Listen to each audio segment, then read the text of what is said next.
आदाब। वज़ीर आज़म नरेंद्र मोदी ने तीसरी मरतबा वाराणसी से दाखिल किया पर्चे नामजदगी। कागजात नामजदगी दाखिल करने से कबल वज़ीर आज़म ने लिया मां गंगा और काल भैरव का आशीर्वाद। बीजेपी और एनडीए की हुकूमत वाली रियासतों के वज़राए आला के अलावा मरकजी वजीर व दीगर बड़े रहनुमा हुए शामिल।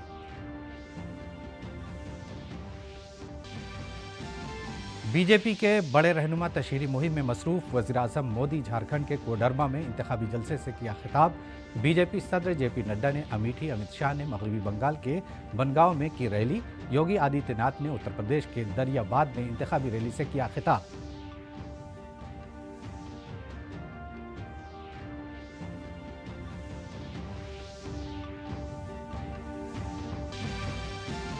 अपोजिशन जमातों की भी एक के बाद दीगरे रैलियां। झांसी में एक जानिब राहुल अखिलेश की मुश्तरका रैली, वहीं मायावती की भी इंतखाबी तशहीर। प्रियंका गांधी अमेठी में तो मल्लिकार्जुन खड़गे गोरखपुर में अवामी जलसे से किया खिताब।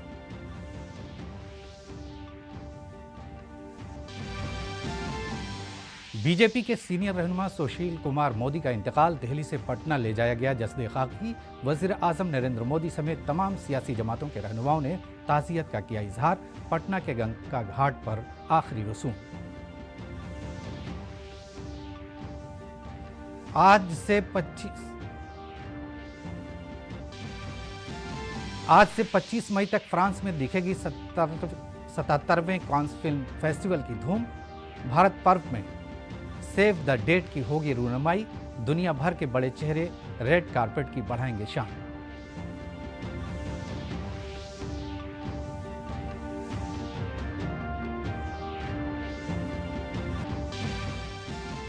और बारिश ने फेरा गुजरात टाइटंस के अरमानों पर पानी। प्लेऑफ की दौड़ से बाहर। वहीं आज दिल्ली कैपिटल्स और लखनऊ सुपर जायंट्स की टीम में होगा मुकाबला।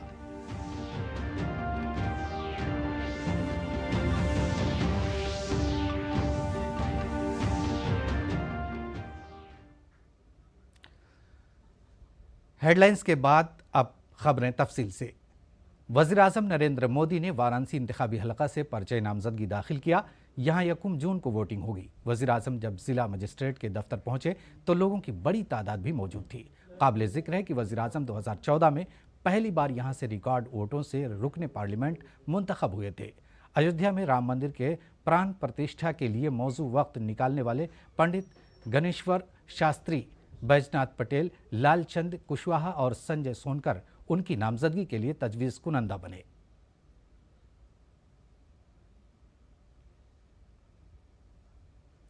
वज़ीर आज़म नरेंद्र मोदी ने वाराणसी लोकसभा सीट से पर्चे नामजदगी दाखिल करने के बाद सोशल मीडिया प्लेटफॉर्म एक्स पर इसकी इत्तला दी। वज़ीर आज़म नरेंद्र मोदी ने लिखा, वाराणसी लोकसभा सीट से उम्मीदवार के तौर पर अपना पर्चे नामजदगी दाखिल किया।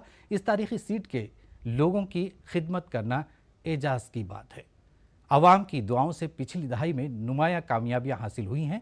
काम की रफ्तार आने वाले वक्त में मजीद तेज होगी। वाराणसी इंतखाबी हलके से कागजात नामजदगी दाखिल करने के बाद वज़ीर आज़म नरेंद्र मोदी ने एनडीए की हलीफ जमातों के रहनुमाओं से मुलाकात की। इस दौरान हलीफ जमातों के सीनियर लीडरों ने वज़ीर आज़म का इस्तकबाल किया। बीजेपी के कौमी सदर जेपी नड्डा और मरकजी वज़ीर दाखिला अमित शाह ने भी वज़ीर आज़म नरेंद्र मोदी का इस्तकबाल किया। वज़ीर आज़म नरेंद्र मोदी ने कागजात नामजदगी दाखिल करने से कबल वाराणसी में काल भैरव का दर्शन किया। काल भैरव को काशी का कोतवाल भी कहा जाता है और ये माना जाता है कि उनके इजाज़त के बगैर कोई भी काशी में नहीं रह सकता। नामजदगी से कबल काल भैरव के दरबार में वज़ीर आज़म मोदी की दरख्वास्त के कई माने हैं। काशी से उनका खास रिश्ता है जो रुकने पार्लियामेंट होते हुए कई बार देखने को मिल चुका है।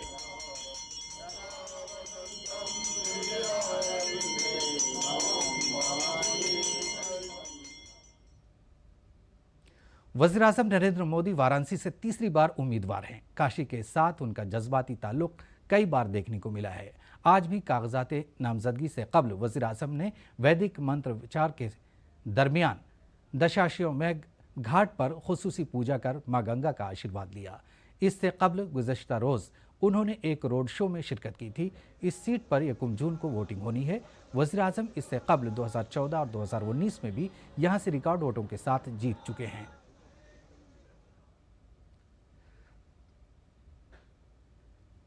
चिराग पासवान ने कहा कि कागजात नामजदगी के मौके पर वजीर आजम के तमाम हामी उनके साथ थे। ये इत्तेहाद हमारी ताकत है और एनडीए के इत्तेहाद का हमें पूरे मुल्क में फायदा मिल रहा है। एनडीए की वो एकजुटता है जिसका यकीनन हम लोग को लाभ पूरे देश में हो रहा है। आज प्रधानमंत्री जी के नामांकन में उनके तमाम सहयोगी जिस एकजुटता के साथ आज यहाँ पर उपस्थित हुए हैं, यही अभाव विपक्ष में देखने को मिलता है। आज हम लोग की ताकत ही हमारी एकता है।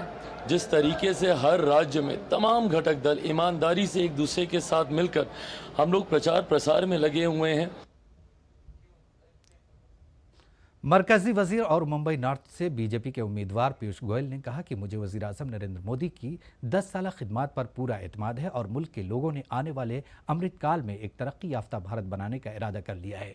400 से ज्यादा सीटें वजीर आजम नरेंद्र मोदी के हिस्से में आएंगी। अपार आशीर्वाद हमें यहाँ के नागरिक दे रहे हैं, उससे मुझे पूरा विश्वास है। प्रधानमंत्री नरेंद्र मोदी के 10 वर्ष के कार्यकाल में किए सेवा कार्य काम पर और आगे आने वाले अमृत काल में एक विकसित भारत बनाने के लिए अब देश की जनता ने मन बना लिया है। 400 से अधिक सीटें मोदी जी के झोली में जाएंगी और उत्तर मुंबई एक रिकॉर्ड मार्जिन से मोदी जी को भेंट में मिलेगी। वज़ीर आज़म नरेंद्र मोदी के कागजात नामजदगी के दौरान एनडीए में इत्तेहाद की सूरत हाल जानने के लिए एनडीए की हलीफ जमातों के रहनुमाओं से खुसूसी बात की हमारे नुमाइंदा शैलेंद्र मिश्र ने। 2 सहयोगी दल हमारे साथ हैं, संजय निषाद और ओम प्रकाश राजभर। आज नामांकन में हमने देखा एनडीए की एकजुटता दिखी, क्या कहना है ओम प्रकाश राजभर जी? देखिए, खुशी की बात है कि हमारे देश के प्रधानमंत्री जी वाराणसी संसदीय से पर्चा भरे हैं।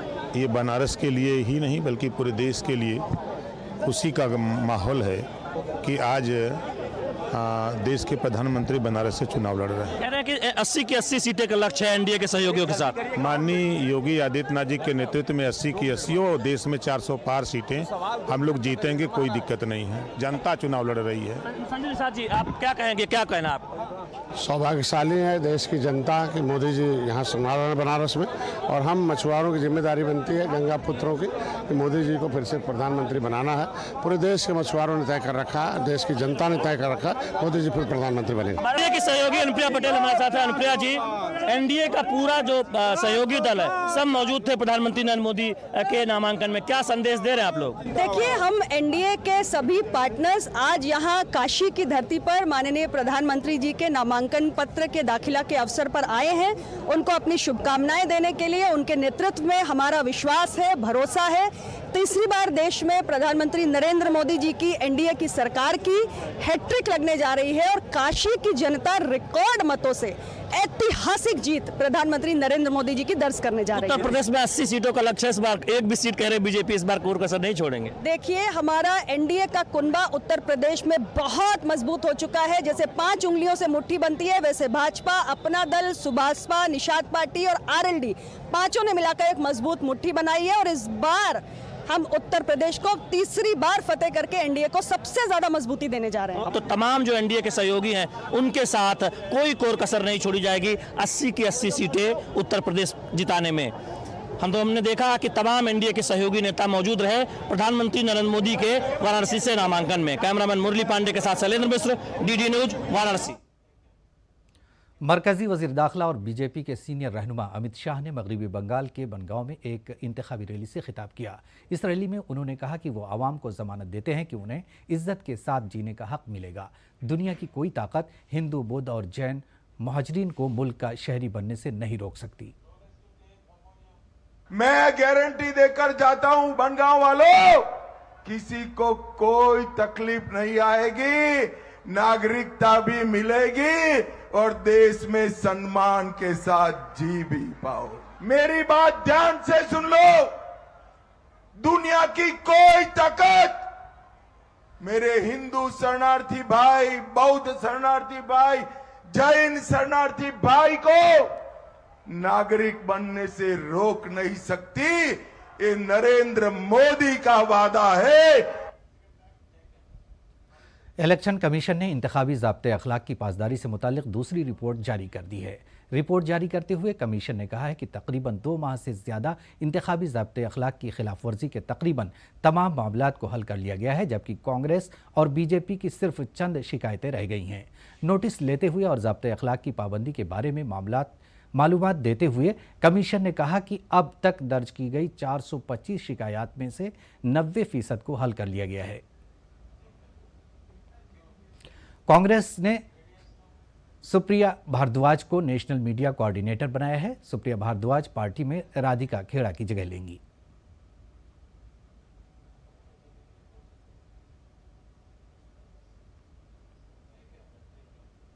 कांग्रेस लीडर सचिन पायलट ने राहुल गांधी के रायबरेली से इलेक्शन लड़ने के बारे में कहा कि रायबरेली में एक तरफा इंतखाब है। राहुल गांधी यहां रिकॉर्ड वोटों से जीतेंगे। रायबरेली के लोग राहुल गांधी को आशीर्वाद देने के लिए बेताब हैं और उन्हें जबरदस्त वोटों से जीत दिलाएंगे।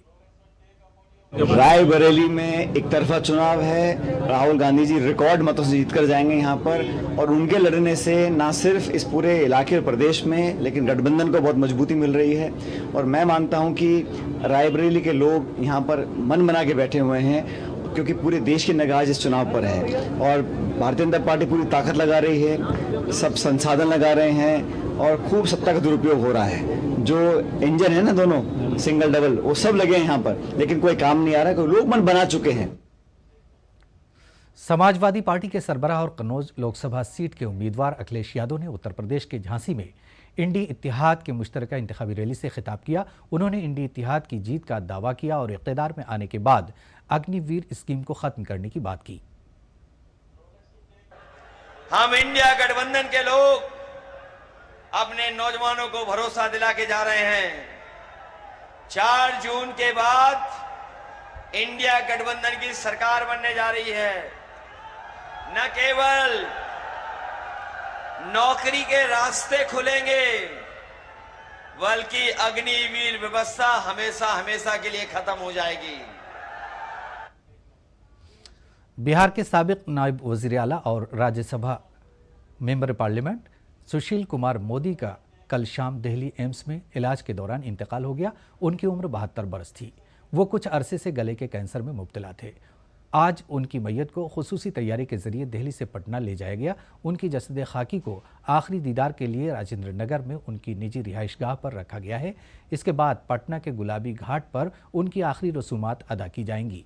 सदर जमहूरिया द्रौपदी मुर्मू, वज़ीर आज़म नरेंद्र मोदी, वज़ीर दाखिला अमित शाह, बीजेपी सदर जेपी नड्डा, लालू प्रसाद यादव समेत पार्टी और अपोजिशन के कई लीडरों ने सुशील कुमार मोदी के इंतकाल पर ताज़ियत का इजहार किया। हिमाचल प्रदेश की मंडी लोकसभा सीट से भारतीय जनता पार्टी की उम्मीदवार और मशहूर अदाकारा कंगना रनावत ने आज अपना पर्चे नामजदगी दाखिल किया। कंगना रनावत ने कागजात नामजदगी दाखिल करने से पहले रोड शो किया, जिसमें पार्टी कारकुनों की बड़ी भीड़ देखी गई।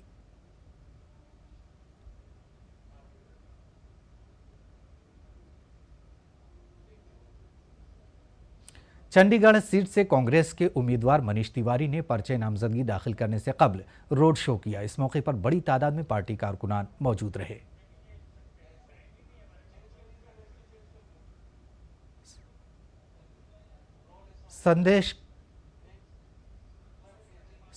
संदेश खाली से मुताल्लिक मामले में सुप्रीम कोर्ट में एक नई दरखास्त दायर की गई है। ख़वातीन के जिनसी इस्तेसाल के इल्ज़ामात के मामले में स्टिंग ऑपरेशन के मंजर आम पर आने के बाद दायर की गई इस दरखास्त में सुप्रीम कोर्ट से SIT की तश्कील का मुतालबा किया गया है। जस्टिस BR गवई की बेंच के सामने मामला को मेंशन कर जल्द समाअत का मुतालबा किया गया। अदालत ने कहा कि दरखास्त को समाअत के लिए दर्ज करने पर गौर किया जाएगा। कर्नाटक इस्मत दरी वाक़े में मुलविस JDS लीडर HD रेवन्ना को जमानत पर रिहा कर दिया गया है। उन्हें कर्नाटक पुलिस की स्पेशल इन्वेस्टिगेशन टीम SIT ने मुतासरा खातून के अगवा के मामले में गिरफ्तार किया था। रेवन्ना SIT के हिरासत में थे। इससे कबल उन्हें खुसूसी अदालत ने 14 मई तक अदालती हिरासत में भेज दिया था।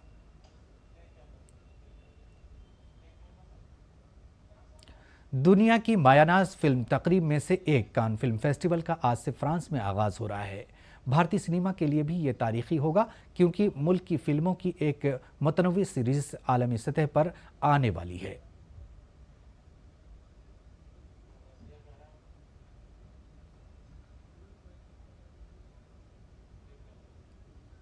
रूस और यूक्रेन के दरमियान जंग जारी है। उधर रूस ने यूक्रेन के शुमाली इलाके खार्किव में मजीद 4 देहातों पर कब्जा कर लिया है। रूस अब यूक्रेन के 9 सरहदी देहात पर कंट्रोल का दावा करता है। इससे कबल रूस ने ताज़ा ज़मीनी कार्रवाई के बाद शुमाल मशरक़ी यूक्रेन के 5 देहात पर कब्जा करने का दावा किया था। ताहम यूक्रेन के हुक्काम ने इस बात की तस्दीक नहीं की कि आया रूस ने उन देहातों पर कब्जा कर लिया है जो कि यूक्रेन, खार्किव और रूस की सरहद पर मुतनाज़ा ग्रे जोन में वाक़ई हैं। रूस और यूक्रेन के दरमियान फरवरी 2022 में शुरू होने वाली जंग 2 साल से ज़्यादा अरसे से जारी है। दरी असना व्हाइट हाउस के कौमी सलामती के मुशीर जैक सलिवान ने कहा है कि अमरीकी फौजी इमदाद पहले ही यूक्रेन में मौजूद है, जो कि गुज़श्ता माह कांग्रेस की तरफ से मंजूर किए गए अरबों डॉलर के इमदादी बिल से है। 95 बिलियन डॉलर के इमदादी बिल के हिस्से के तौर पर कांग्रेस ने यूक्रेन को 60.8 अरब डॉलर की मुतफर्रिक इमदाद की मंजूरी दी और व्हाइट हाउस ने यूक्रेन को हथियारों की तेजी से फराहमी का वादा किया। तुर्की के सदर रजब तैयब अर्दगान ने अंकारा में बातचीत के दौरान यूनानी वज़ीर आज़म किरियोकोस मित्सोताकिस को बताया कि उनके ममालिक के दरमियान कोई हल तलब मसाइल नहीं है। बरसों की कशीदगी के बाद उन्होंने ताल्लुकात को बेहतर बनाने की कोशिश के लिए इक़दामात करना शुरू कर दिए हैं। अर्दगान ने मित्सोताकिस के साथ एक मुश्तरका न्यूज़ कॉन्फ्रेंस में कहा कि इख्तिलाफ के बावजूद हम अपनी बातचीत को खुला रखकर एक मुस्बत एजेंडे पर तवज्जो मरकूज़ कर रहे हैं। मगरबी कनाडा के जंगलात में लगी आग के पेश नज़र लोग अपना घर बार छोड़ने पर मजबूर हो गए। साथ ही हवा के मियार से मुताल्लिक खदशात भी पैदा हुए। कनाडा के एक मगरबी शहर के तरफ बढ़ने वाली एक और बड़ी जंगल की आग पर काबू पा लिया गया है। आपको बताते चलें कि ब्रिटिश कोलंबिया का शहर फोर्ट नेल्सन, जिसे बड़े पैमाने पर खाली करा लिया गया था, इस सीज़न की पहली बड़ी जंगल की आग की लपेट में है, जो पूरे मगरबी कनाडा में 10,000 हेक्टेयर तक फैल चुकी है। वफाकी हुकूमत ने गुज़िश्ता माह कहा था कि कनाडा को जंगल की आग के एक और तबाहकुन मौसम का सामना है।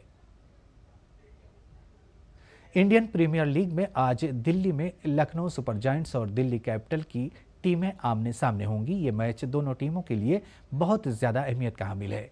दिल्ली के लिए प्लेऑफ में रहने की उम्मीदें कायम हैं। दिल्ली कैपिटल ने अपने अब तक 13 मैच खेले हैं, 6 मैचों में जीत हासिल की है, जबकि 7 मैचों में उसे हार का सामना करना पड़ा है। इंडियन प्रीमियर लीग में पीर को अहमदाबाद में गुजरात जायंट्स और कोलकाता नाइट राइडर्स के दरमियान का मुकाबला बारिश की नज़र हो गया। बारिश की वजह से मैच में टॉस भी नहीं हुआ। मैच के मनसूख होने की वजह से गुजरात की टीम प्लेऑफ की दौड़ से बाहर हो गई। गुजरात ने अब तक 13 मैच जीते और 7 मैच हारे हैं। इस तरह गुजरात टीम 11 पॉइंट्स के साथ पॉइंट टेबल में 8वें नंबर पर है। इसी के साथ खबरनामा में बस इतना ही। हमें इजाजत दीजिए। आदाब।